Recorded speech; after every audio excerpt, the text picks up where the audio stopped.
We are determined to stop it. But ECOWAS is not going to tell the coup plotters when and where we are going to strike. That is an operational decision that will be taken by the heads of state. That is the final decision of ECOWAS. They have made up their mind. They held their meeting yesterday again. They said that after tomorrow being Sunday, that is the deadline, that from on Monday, that they are not going to tell even the Nigerian, their citizens, they are not going to tell them the day that they are going to strike. So I'm using this opportunity to say that if you are living in Niger, that you have an opportunity to leave, this is the time to leave.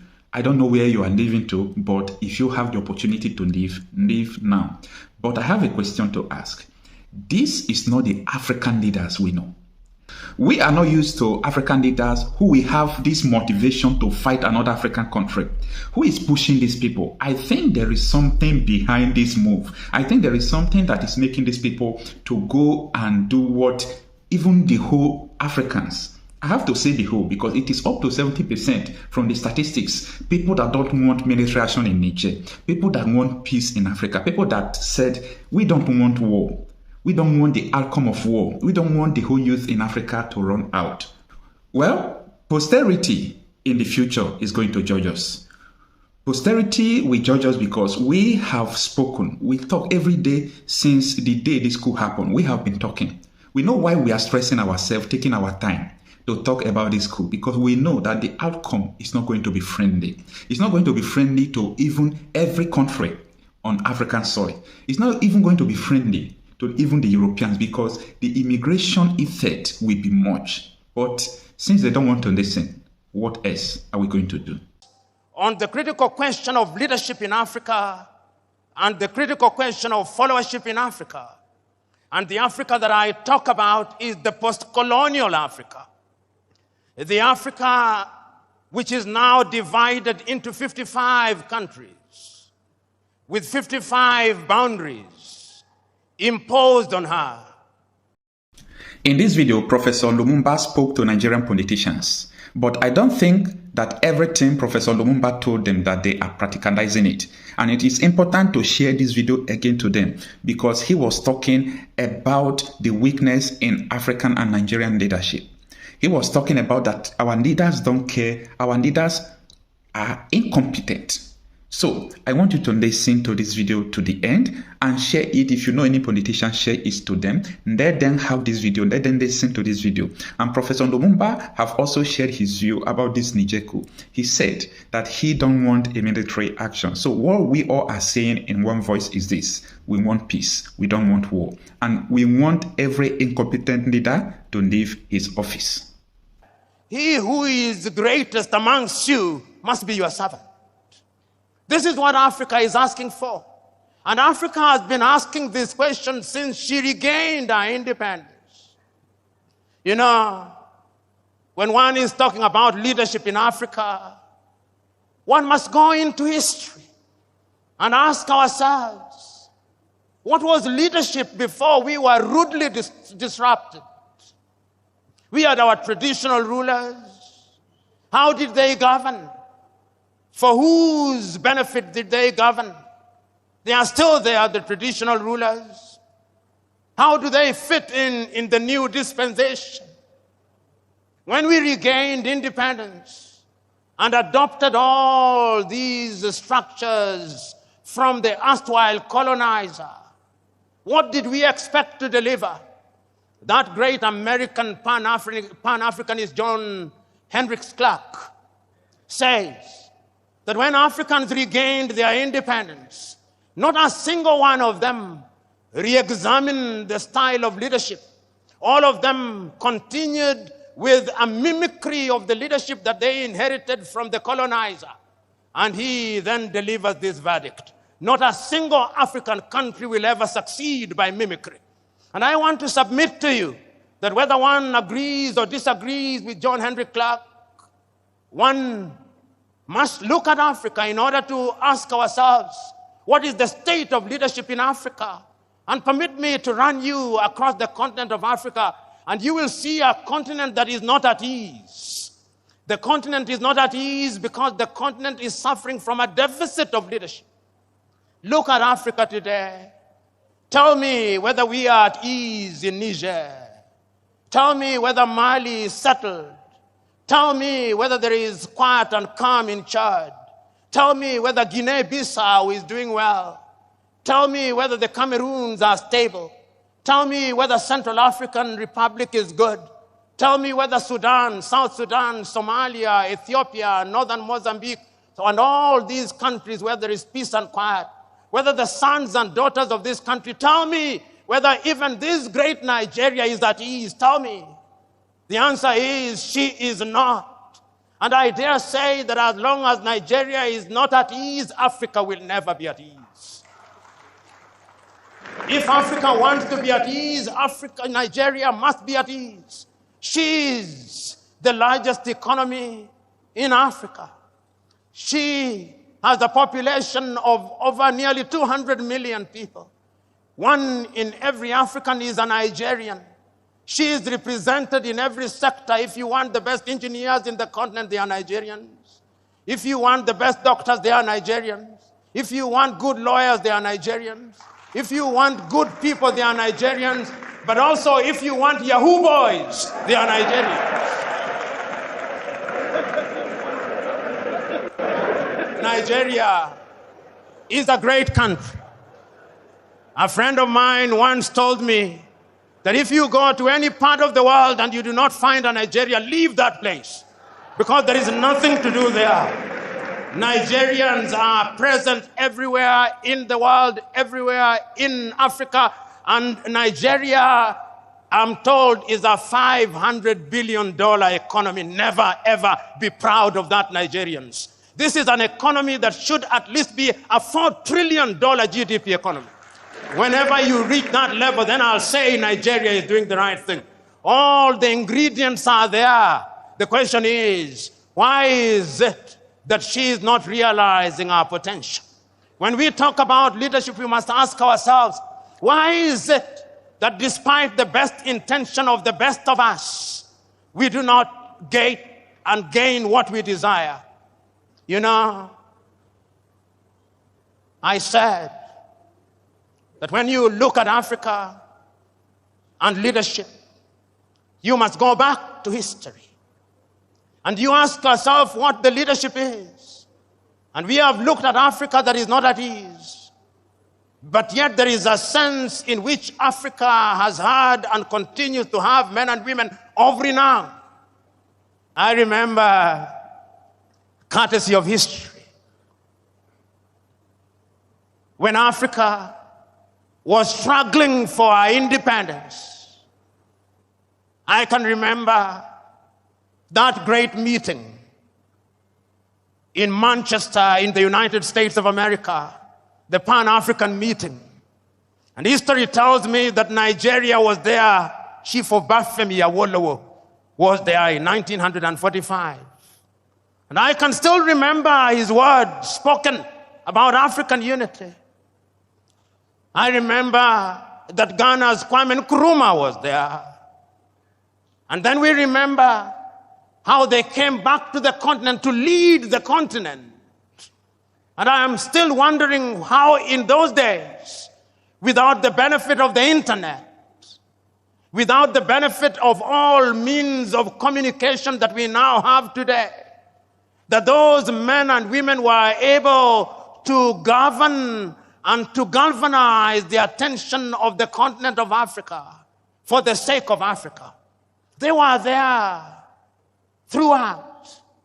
But even prior to that, I can still remember another great African talking about leading Africa out of our state, the great South African Pixley Kaisa Kaseme in 1906 in Columbia in the United States of America, saying Africa must be regenerated. When all these things happened, there were leaders in Africa at that time. And their mandate was cut out for them. Their mandate was to ensure that we broke the colonial chains, and we did. I remember. And many of you here, courtesy of history, will remember many Africans at that time. And if I name them, you will agree with me that they were leaders. How many of you in this assembly will not remember Marcus Garvey? and say that he was a leader? How many of you here will not remember Julius Nyerere and not say that he was a leader? How many of you will remember Kaunda, Amilcar Cabral, Samora, Moises Machel, Agostino Neto, Namdi Azikiwe, Abubakar Tafawa Balewa, Gamal Abdel Nasser, and many others, and remember that they were leaders who did not want to occupy political space because of material aggrandizement. They denied themselves. I so very fondly remember that when Kenneth David Kaunda left office, it was said of him that the only amount of money he had in his account was the equivalent of $5,000. That is what your current politician eats for breakfast. I can remember when Julius Kambarage Nyerere left office after 24 years, the only amount of money that he had in his account was the equivalent of 8,000 United States dollars. That is what your current politician uses for a single visit to a gymnasium. They were leaders who were selfless. They understood that it was an honor and privilege. They sacrificed their lives. They saw their positions of leadership as that of leading their brethren. They did not think that they were superior to the people they led. They thought it was a privilege and that they had the honor, and that because they had that honor, then they had to serve their leaders with distinction, with consistency. They were prepared to be questioned. They did not believe that they had the monopoly of knowledge and wisdom. They were leaders because they were servants. You know, I can still remember Julius Kambarage Nyerere speaking on the 6th day of March, 1997 in Accra, Ghana, on the occasion of the 40th anniversary of the independence of Ghana, under the subject, "Without unity, Africa has no future." Mwalimu recounts the history of Africa. He says, when we rose up against the colonialists, our agenda was cut out for us. We, the Africans, had been humiliated in our own lands. Our people had been denied the opportunity to realize their potential. Our mandate was one, to expel the colonizer. We did our bit. We made our mistakes. But who said we were infallible? This struggle is an intergenerational struggle. The next generation after us had the duty to pick up the baton and to run the next leg. The question is, did that generation pick up the baton? Have they run the leg well? The answer, not as well as they should have. Because we must never make the mistake of assuming that African leaders have done nothing. No, that would be too harsh. I think attempts have been made, whether in Nigeria or in different parts of Africa, to liberate ourselves from the chains and sorrows of the colonial project. But remember, as Kwame once said, the colonialist never left. He is alive and well. He still wears different masks. And those masks may appear to camouflage him, but they are here. Have you ever wondered why, when the British left their colonies, they created something that they called the Commonwealth of Nations, to which Nigeria belongs? In that Commonwealth of Nations, the head is the British monarch. When the Queen dies, the King becomes its head. It is headquartered in London. It is the Commonwealth of Independent and Free Nations. It is not.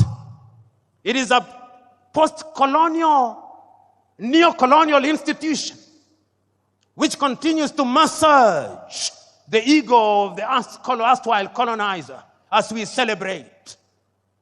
Through such institutions, they continue to control and to manipulate us. And many of us, particularly those of us who have had the advantage of foreign education, we never want to talk ill of bodies such as the Commonwealth. I do. And it's not only the British who did it. The French did it under Francophonie. in order to control their former colonies and to make sure that they remain within their sphere of influence, they created a body which is alive and well. In the former French colonies, it's even worse. They even print their currency. The Portuguese did it. So, in as much as African leaders have been trying to ensure that we change the circumstances of our people, there have been external attempts at torpedoing those efforts. And Africa and African leadership must be seen in those contexts. There are those in many African countries who have allowed themselves to be acolytes of the neo-colonizers and to the detriment of the continent of Africa. So when we interrogate leadership, we must ask ourselves, how free are our leaders? How free are our politicians from external influence? But is that an excuse? No, it cannot be an excuse. Leaders in a multi-ethnic environment must also be different. You know, Nigeria, as Chinua rightly said, like all African countries, is an artificial entity. Chinua says in his book, The Trouble with Nigeria, that there is nothing comparable to how the European nations were created. There is no Nigerian, Chinua Achebe says, in the same way as there is a Danish or a Swedish or a Norwegian. Nigeria is a unique state with many states. The same is true of Kenya. The same is true of Ghana. Nigeria possibly has over 500 nations within her. Tanzania, 136. The Democratic Republic of Congo, 306. Kenya, 42. Uganda, 56. In order to be a leader in such countries, those who have the honor and privilege must be men and women who are prepared to ensure that they weld the bonds amongst those people. As Samora Moises Machel said, if the post-colonial African country is to succeed, the tribe must die. And the tribe must die because if the tribe does not die, then the new nation will never thrive. And I did not understand Samora Moises Machel to say that he should stop being a Yoruba. No. I did not understand him to say that he should stop being a thief or to stop being an Igbo or Hausa or a Fulani. No. Those are cultural mosaics which, when put together, make a nation beautiful and strong. But what do we do in most of Africa? We use those cultural differences to divide the people. We use those cultural differences to reinforce centrifugal forces and therefore threaten the very nation which we want to serve. I am telling all of us who are present here, and many of you who are present in this assembly, who are honored and respected and claim to be leaders, that you have a duty to ensure that you are in front in order to serve and not to be served. But ladies and gentlemen, let us also ask ourselves about followership. You know, as a young student, and many of us who are young students, it was the culture when you are in your first year of studies that you must be a revolutionary. And a revolutionary in the style of Karl Marx. And therefore you would say, workers of the world, unite. You have nothing to lose but your chains. All of us were revolutionaries. And we used to say then that the safety of the bourgeois demands that the proletariat be kept in the most profound ignorance. We were revolutionaries. Who is a leader? Is he a leader who allows meta-ignorance to reign supreme amongst the people he or she is leading? Is it the duty of a leader to ensure that he leads men and women who are enlightened? Men and women who can question what he or she is doing? I'm suggesting to us that true and sustainable leadership also requires that you have a followership that is enlightened, a followership that calls you to account, a followership that is going to make demands of you, a followership that when you say that you are going to improve the quality of their food, they do not believe that agriculture stops on that day, but they believe that agriculture must be intensified and that technology must be used. A followership which knows that when you say you are going to deliver heaven on earth, they know that that is merely an advertisement that you are incapable of delivering heaven on earth. A followership that knows that when you are promising to do things within 100 days, which ordinarily can only be done in 5 years, they know that you're a liar. A followership that is capable of discerning that when you speak things, there are many variables, and it is the duty of a leadership to ensure that such a leadership is indeed created. What do African leaders do? African leaders in many African countries have now assigned the question of education, educating their followers to NGOs and CBOs, which are financed by the Americans, which are financed by the Europeans, which are financed by other civilizations. How do you think, how do you imagine that the people of Denmark would have the interest of Nigeria at their heart? How are you satisfied that all those civic education activities that are being undertaken in Borno, in Maiduguri, or in Abeokuta, financed by USAID, are meant to be for the benefit of Nigeria? Because the last time I checked, the English used to say, he who pays the piper calls the tune. So today, when you look at most of Africa, we have a followership that is tuned from outside. It is not a followership that is tuned from inside. And you wonder why they behave the way they do. They behave the way they do because they are being tuned by other civilizations. 3 years ago, an old friend of mine, now gone to be with the Lord, was engaged in a conversation with me. And I was complaining about the leadership, and he told me, I hear you, young man. You're always complaining about leadership in Africa and other parts, but have you ever wondered about the followership? Says you are complaining about the windmill, but do you ever bother about the wind? Is it not the case that the windmill follows the wind? I'm suggesting to you that Africa will never realize our potential as long as the critical mass of our people are immersed in sorrow and want. I am suggesting to you that Africa is not going to grow as long as you who are in positions of leadership have perfected the art of appealing to the stomachs rather than the minds of the men and women that you lead. I'm suggesting to you that Africa is not going to realize our potential as long as we continue to conduct the politics of money and money bags, not the politics of ideas. I'm suggesting to you that Africa is never going to realize our potential as long as we are dividing our people along ethnic lines. I'm suggesting to you that as long as you who are in positions of honor and privilege are in the business of dividing our people on the basis of religion, Africa is not going to realize our potential. I remember in 1982, I watched a movie about Mahatma Gandhi, and I remember that great man saying in one of the scenes in the movie that he remembers one day when somebody who was more enlightened than the other preachers came, and he said that on that day he saw that preacher reading from the Muslim Quran on to the Christian Bible, on to the Jewish Torah, on to the Hindu Gita, and on to incantation in African religion, as if it did not matter which book was being read as long as God was being worshipped.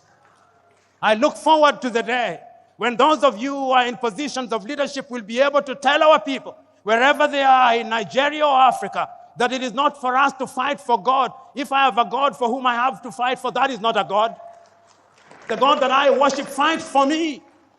And if we accept that that is the nature of God, that is omnipresent, omniscient, and He knows all, then we are going to unite our people. In other words, I'm saying that if we are going to have a followership that is going to change the continent of Africa, we have got to exercise the ghost of ethnicity.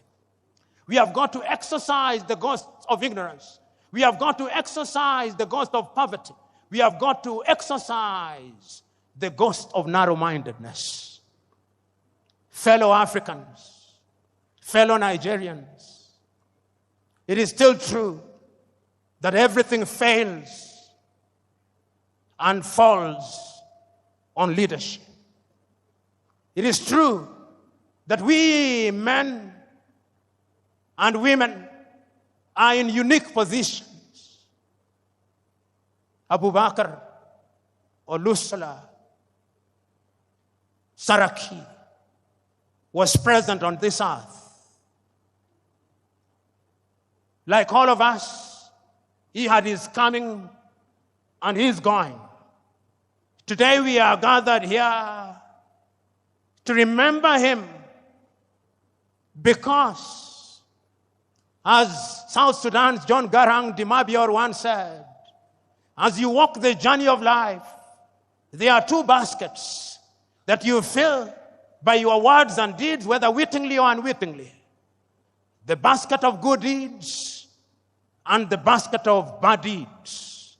And that at the end of it all, when we weigh those baskets, let it be said of you that the basket of good deeds outweighs the basket of bad deeds.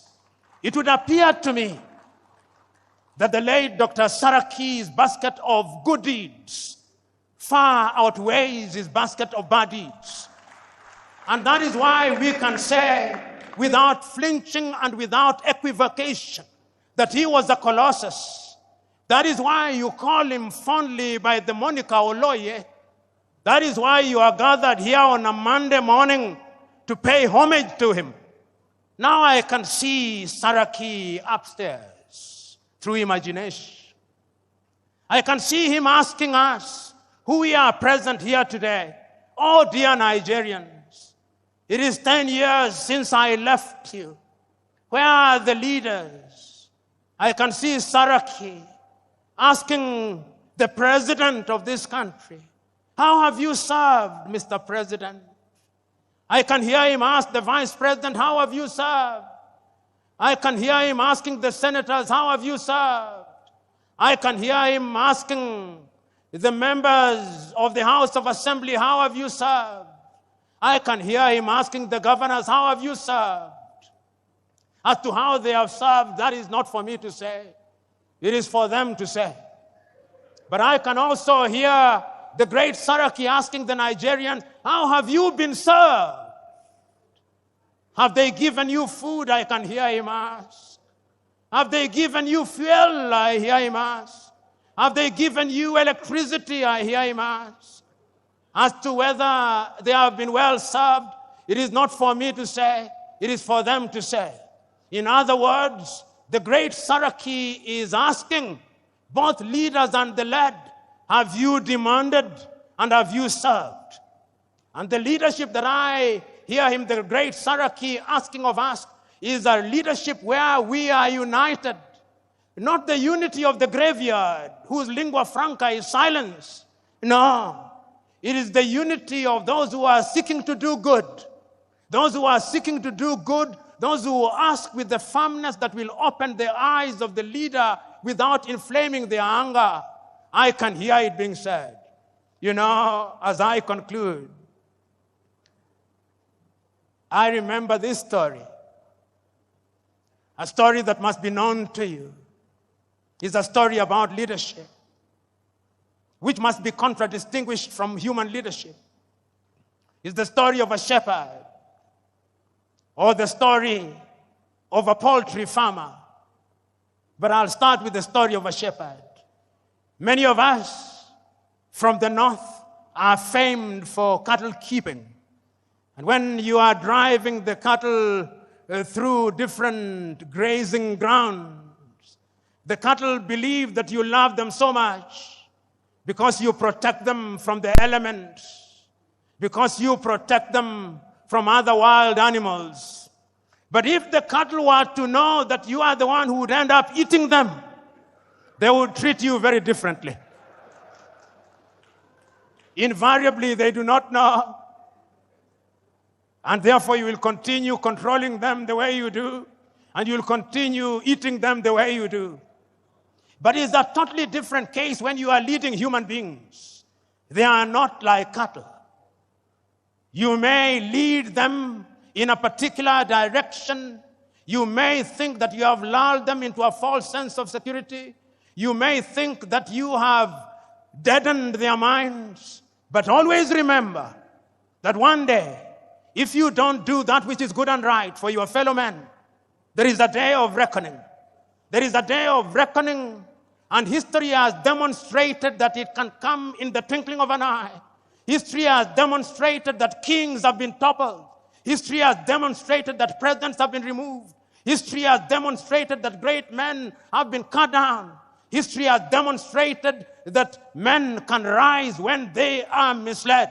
History has demonstrated that men are indeed capable of rising up. You know, I always read these words of the American Declaration of Independence because I love them. They apply to humanity. Before America became what it is, they had enlightened men. We hold these truths to be self-evident, that all men are born equal, that they are endowed by their Creator with certain unalienable right, that among those are life, liberty, and the pursuit of happiness. And it is for this reason that governments are instituted amongst men, and that when those governments fail to perform, it is the duty of those people to rise up and to remove such governments. I am submitting to us that we in the continent of Africa, you who have the honor and privilege of serving, you who worked and served under the tutelage of Oloye, today, let us take a solemn vow. Let us take a solemn vow that we are not simply here to memorialize him. We are not simply here to remember the good deeds that he did. We are not simply here to repeat the things that he did, that we have come here to imbibe the spirit of Oloye. We have come here to have a little Saraki in us, so that Saraki, the good politician, Saraki, the philanthropist, Saraki, the servant, Saraki, the doctor, Saraki, the business, can leave a little in us, so that when we go home, so that when in the month of February Nigeria will be electing its leaders, it may be said that there was a Saraki and that good men and women rose and good men and women came out to vote and the best men did. God bless you.